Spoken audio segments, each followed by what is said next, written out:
The question I want to ask you is that we say caste barriers have been broken in this election. Is this also not the demolition of the political class structure, class divide? You would not imagine a Gandhi or a Scindia being a pallbearer in a party worker's funeral. Certainly. I completely agree with that. In fact, I would go a step behind or behind the scene examination. And this is really a fight between the entitled and the aspirants. The aspiring India has worked. The entitled India has failed. In 2014, Smriti Irani lost this seat, gave a strong fight to Rahul Gandhi. She lost the election. But over the next 5 years, that did not deter her from repeatedly going back to the constituency, engaging with them, building relationships of trust, building relationships of governance, building relationships of delivery. This has paid off. The hard work, Smriti Irani came out of nowhere into Amethi and has now walked away with the fruits of that labor. So when we step back, this is an aspiring India. Smriti Irani represents it as an MP, while the people of Amethi have voted for that aspiring. It's a meeting of aspirations. The loss is of entitlement. To say that Rahul Gandhi did not even wait for the entire counting to happen before giving the fight up and saying that he has lost and has conceded defeat is another case in point. It reeks of some form of political arrogance of the entitled elite. Right. Professor Paranjape, Smriti Irani is standing head and shoulders above her peers and her opponents when she makes a gesture like this. The image of her as one of the pallbearers is a very strong image that you saw in the newspapers today. Would you say that she and leaders like her have been instrumental in changing this grammar of how politics is done in India? Oh, absolutely. And this is, a stroke of genius from the point of view of political messaging, to go there and to offer condolences to the, slain party workers' family would have been normal. But to be a pallbearer and to walk in that procession, in that funeral procession, is really a way of showing not just gratitude, but also reaching out to all her supporters. And we don't know whether, it was some personal enmity, as some reports said, or whether it was a political vendetta. But whatever the case may be, the point that you raise of political violence is very serious. The Kerala elections, the run-up to the Kerala elections was marked by the killing fields of, God's own country. There was, a cycle of mimetic violence, you might say, each side, marking adversaries and really striking them down. There was violence in Bengal, in Tripura, as we heard the Prime Minister say.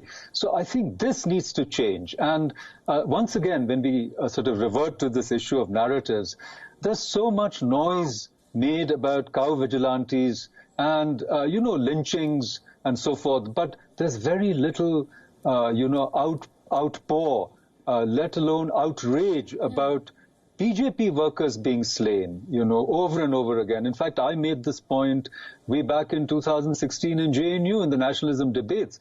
I said to them, you don't talk about Sujit, the young RSS worker who was, cut into pieces, slain in such a terrible way in Kerala. So I'm saying that this is where the liberals, are really showing themselves to be so one-sided and losing whatever support they may still have by being,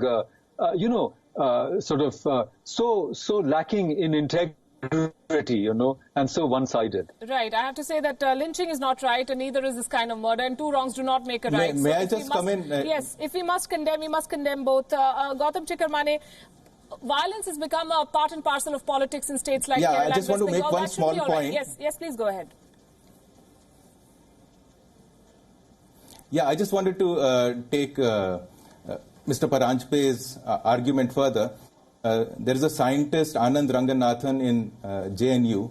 He has diligently put up a trail of 250 lynching deaths by Muslims of Hindus.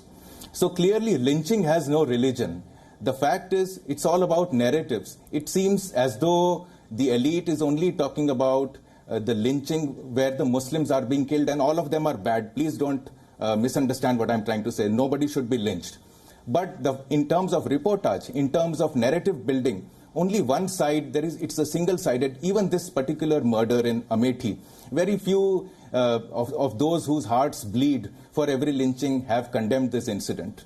It is clearly one-sided, and I think they are themselves losing their own credibility. To sum up, what I say is lynching has no religion. Indeed, it doesn't. The question I wanted to ask you was that just because violence has been happening is no reason why it should be allowed to happen. Why have successive governments failed to scotch this? Gautam Chikermane. I think that is not a fact. You see, crime will happen anywhere. In Delhi, where we are sitting today, there were 2 or 3 deaths this morning's newspaper said. That doesn't mean Delhi is the government of Delhi or the central government which governs Delhi is allowing this violence. Violence will happen. People will get killed. Crime will continue. The fact is, how soon does the administration react? In the case of Amethi, for instance, 3 people have been arrested at last count, and the hunt is on for the people. Smriti Irani has said not only the people who shot the person will be arrested, but those who told him to shoot will also be investigated and brought to justice. So I think the administration, the police, the justice system will always remain one step behind crime. Coming to political violence, I think it's really sad, it's abysmal to see in state after state, Kerala and West Bengal that Makarand mentioned, for instance, as loud instances of political violence. We see it being legitimized. I think the state, whichever state it is, and the law and order of that government needs to come down hard, comes down strong, and send a message that political violence will not be tolerated and leave alone any other sort of violence. This must end. Right, it must, most certainly. And that's all I have time for. I would have liked to discuss what's happening in West Bengal with Rajiv Kumar, but I guess that's a story that will continue and we'll have another occasion to discuss that. Thanks very much, Gautam Chikermane, Professor Paranjape. Thank you for joining us.